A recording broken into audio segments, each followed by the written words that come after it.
sudah berbicara mengenai Ki Amar Pradopo, pasti semua penasaran siapa sih sebenarnya Ki Amar Pradopo ini. Nah, kita sapa Mas Amar. Iya, Mbak. Ki Amar ternyata sobat masih muda, sangat-sangat muda sekali. Alhamdulillah. Ya, kita panggilnya kalau lebih enakan itu tetap Ki atau Mas Amar. Oh, Mas Amar boleh. Ya. Mas Amar ini kelahiran tahun ini ya, 2000 ya. 2000, ini 2020. Itu bulan Maret. OTW ke 20 tahun ya Mas? 21 tahun depan. Iya. Oh iya, tahun depan 21 tahun. Ya, kalau kita lebih pengen tahu lagi dari sisi Mas Amar sendiri, sebenarnya ini Mas, nama, kalau saya dengar itu dari Ki Warseno Sleng ya. Iya, betul. Pasti sobat Kalyana nggak asing kan dengan nama Ki Warseno Sleng. Nah, itu pedalang handal dan sudah terkenal sampai mana-mana. Nah, baik, Mas Amar, mengenai Bapak yang juga latar belakangnya pedalang gitu iya, ya. Pedalang. Apakah nama besar ayahanda ini sangat berpengaruh kepada Mas Amar? Ya, baik, mungkin ya sedikit banyak pasti ya juga berpengaruh ya Mbak, karena satu dalang kondang, menjadi anak dalang kondang, mau nggak mau juga harus bisa menjaga nama baik dari orang tua lah pastinya semua gitu. Jadi ya kalau nggak berpengaruhnya mungkin ya sedikit lah, banyak ngaruhnya juga. Menjadi beban atau pemicu nih sosok seorang ayah nih? Kalau menurut saya ya dua-duanya mungkin. Dua-duanya. Ya. Karena kalau pemicu pasti harapannya kan orang tua mengharapkan anak harus bisa lebih di bagus orang tua lagi lah. gitu ya. Itu pemicu saya. Tapi kedua bebannya mungkin mungkin kalau dikata orang, oh anaknya Warseno Sleng kok tingkah lakunya mungkin beda atau berbeda pendapat atau berbeda persepsi pemikiran, mungkin itu juga jadi stigma masyarakat, mungkin kok anaknya Warseno Sleng nggak kayak Warseno Sleng atau mungkin nggak menunjang identitas orang anak Warseno Sleng gitu, mungkin itu. Dan sampai saat ini beda nggak karakternya Mas Amar dengan Ki Warseno? Ya mungkin kalau menurut Mas Amar sendiri sih, kalau mungkin sedikit lebih instan, tipikal pemikirannya, tipikal orangnya mungkin sama Mbak, sama-sama keras mungkin. Oh ya. Gitu. Iya. Tapi kalau dari segi dari segi kreativitas, dari segi apapun itu pastinya kan berbeda lah.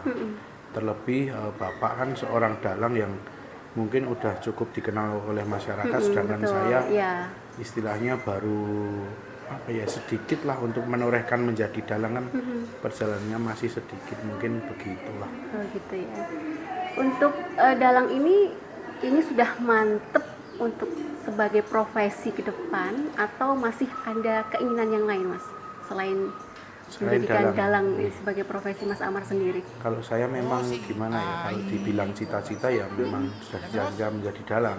Dibilang masa depannya mau kerja apa ya jadi dalang, tapi nggak menutup kemungkinan kerjalah di mana suatu tempat, misal di kantor atau di mana, tapi yang kalau bisa malah lebih prioritasnya ke dalang lah, mungkin gitu.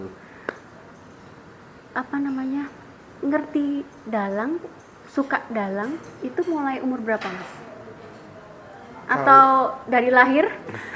Mungkin bisa juga dibilang dari lahir, karena kan waktu kecil kalau bapak dalang kan ibu suka ikut, kadang masih digendong bayi itu suka ikut kan, otomatis kan sampai sekarang terbawa lah Mbak. Oh gitu. Sampai umur 4 tahun atau 3 tahun setengah itu saya mulai megang-megang wayang, main wayang, dan pada akhirnya umur 6 tahun itu saya beranikan diri mendapatkan istilahnya kesempatan Mas bisa dalang, walaupun hanya ekstra paling di antara waktu 10 menit 15 menit itu udah mulai dalang.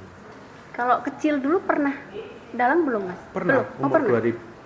umur 6 tahun 2006 kalau nggak salah itu pertama kali satu lakon tapi dalam format padat. Itu waktu ceria anak Indonesia kalau nggak salah di Manahan tahun 2006 itu. Terus keduanya waktu ekstra lagi sebelum Bapak mendalang itu 2004 mungkin udah mulai dalang. Ya. Kemudian ini Mas, mengenai tokoh-tokoh yang sudah ada, Mas Amar sendiri mencari kreativitasnya di mana? Tokoh wayang. Tokoh wayang. Jujur saja saya terinspirasi dalam kondang ternama juga yang 2 tahun kemarin sudah meninggal, yaitu almarhum Ki Indro Susmono. Nah itu tadi kembali ke pertanyaan Mbak tadi, kalau jadi anaknya Pak Sleng itu gimana? Oh iya. Nah, ternyata dan inilah jawabannya, ternyata saya lebih mengidolakan orang lain daripada Bapak. Iya. Yaitu Ki Indro Susmono sebagai guru besar saya, guru sejenis yang bikin saya tambah semangat lagi untuk mendalami dalang gitu ya. Seperti membuat karakter-karakter baru seperti ini, almarhum Didi Kempot. Oh, ini Didi Kempot ya? Didi Kempot. Nah ini karakter saya sendiri. Oh, itu Mas Amar? Iya. Kok kecil Mas? Kecil karena ini bohongan ini. Oh, bohongan. Kamuflase gitu ya? Baik. Terus ini? Gunungan Merak juga. Ini dari Bulu Merak ya Mas? Bulu Merak asli ini. Ini baru dibikin atau sudah lama nih? Ini sudah 2011 kalau nggak salah. Oh, 2011. 11-12 Sudah lama ya. Terinspirasi juga dari salah satu dalang dari Jakarta.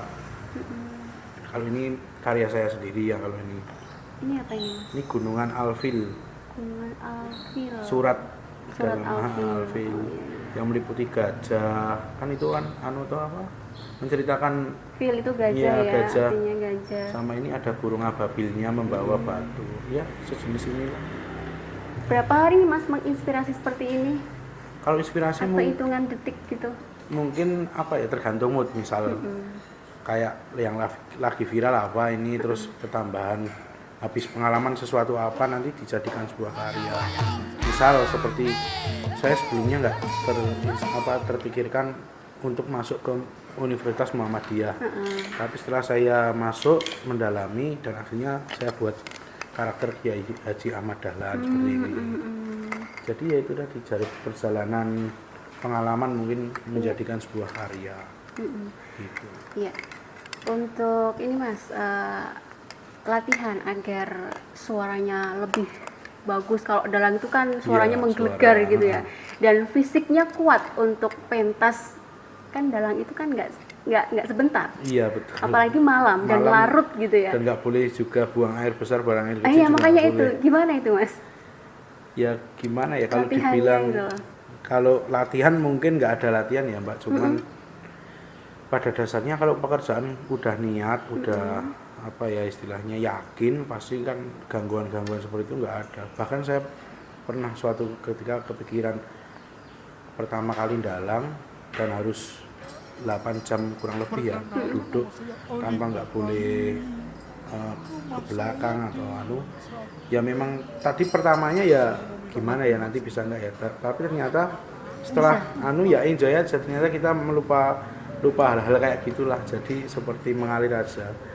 Toh kepercayaannya juga katanya itu kalau gitu ya? Kalau dalang itu yang buang sialnya dalang, seperti buang air kecilnya itu penonton katanya gitu, disalurkan ke penonton. Tapi ya itu nggak dipercaya, musyrik kalau enggak ya enggak. Percaya atau nggak percaya itu sobat kalian sendiri saja nanti yang ini ya.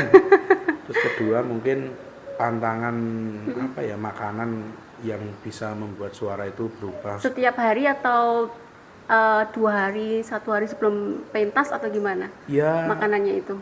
Lebih ke setiap harinya ya. Yang pasti saya itu pantangan nggak boleh sering-sering minum es karena nanti bisa satu pilek. Kan nggak mungkin toh Mbak nanti dalam suaranya pilek Iya. semua gitu. Paling itu sama nggak makan goreng-gorengan yang terlalu berlebihan lah Oh itu gitu. mungkin.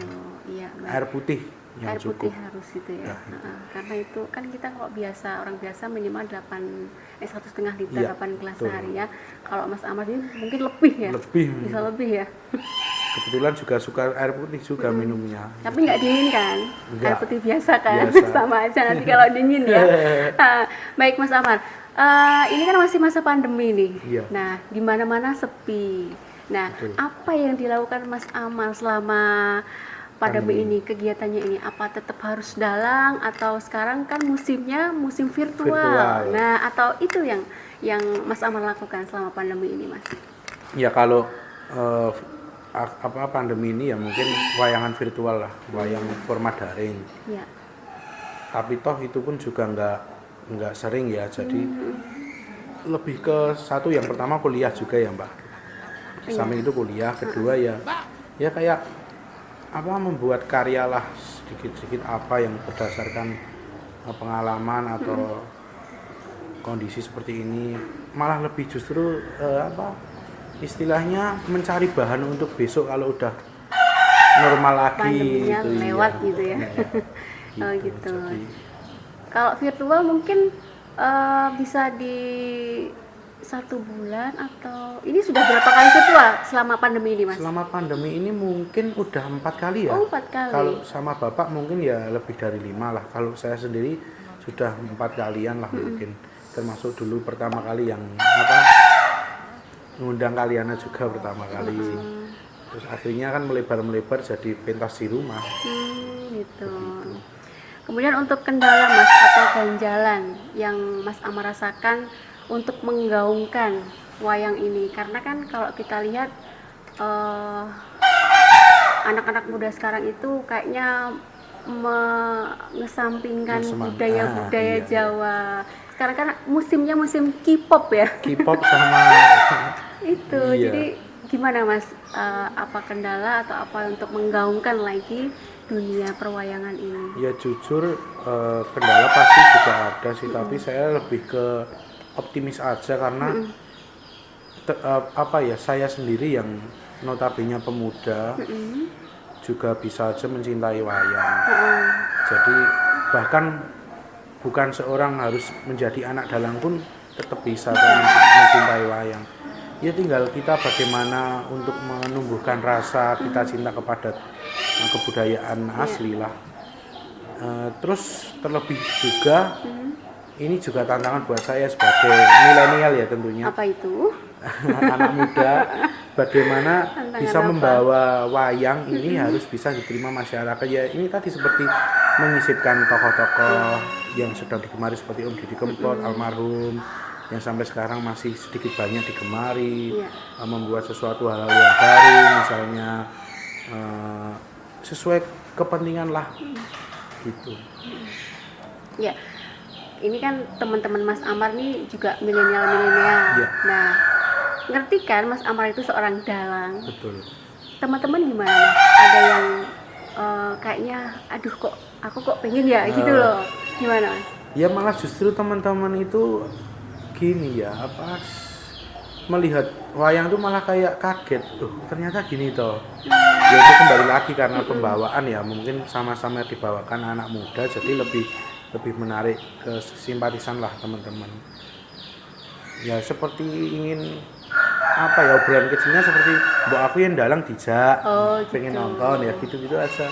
Misal di lingkup kota Solo nanti ya kabar-kabar pada nonton gitu ya, sedikit banyak mempengaruhi lah teman-teman juga yang senang wayang. Soal cita-cita nih Mas, pengen manggung di mana gitu ya, mungkin dari dulu tuh Mas Amar aku pengen manggung di sana tapi kok belum tercapai. Paling yang dipingin Mas Amar sendiri? Kalau paling ya mungkin kalau saya itu mengalir aja Mbak, istilahnya nggak terlalu punya mimpi yang tinggi buat manggung di mana. Misalkan seperti di Istana Negara ya mungkin ya. tapi lebih ke apa ya, semua dijadikan pengalaman lah. Saya mendalang dimanapun tetap menurut saya itu terbaik dan paling saya nantikan, karena notabene kan dalang kan harus bisa mengegulkan dirinya sebagai dalang kalau pentasnya itu sukses. Ya itu aja sih. Apalagi kalau orang sudah mendengar Ki Amar gitu, Iya, wah itu mungkin lihat-lihat gitu.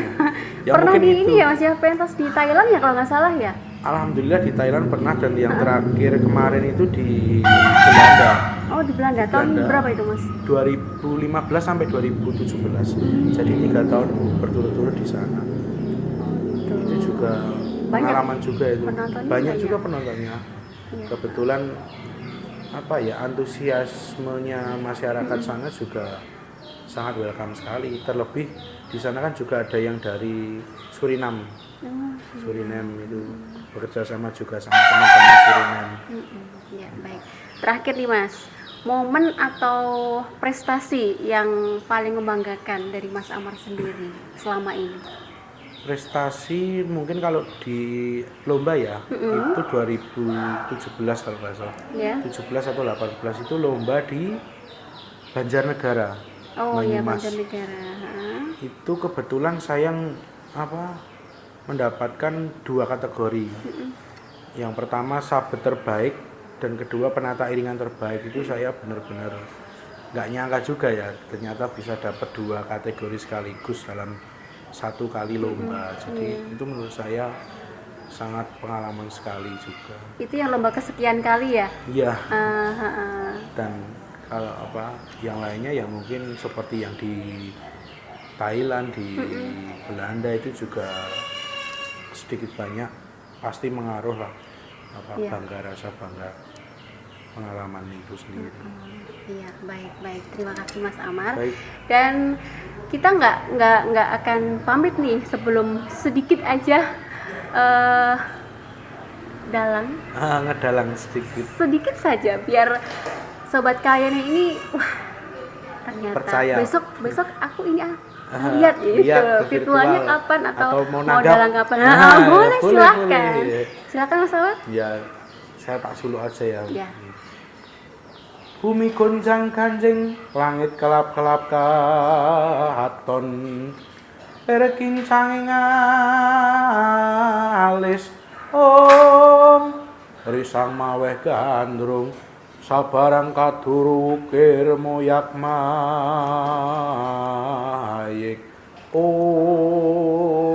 Kadeng tak jelep. Yeay. Suaranya beda ya ternyata waktu saya ngobrol dengan dia dalang Mas Amar, ternyata beda. Ya, baik. Nah, terima kasih untuk Sobat Kalyana untuk podcast kesempatan ini ya. Dan jangan lupa untuk channel YouTube-nya di Kalyana Art Official. Terima kasih.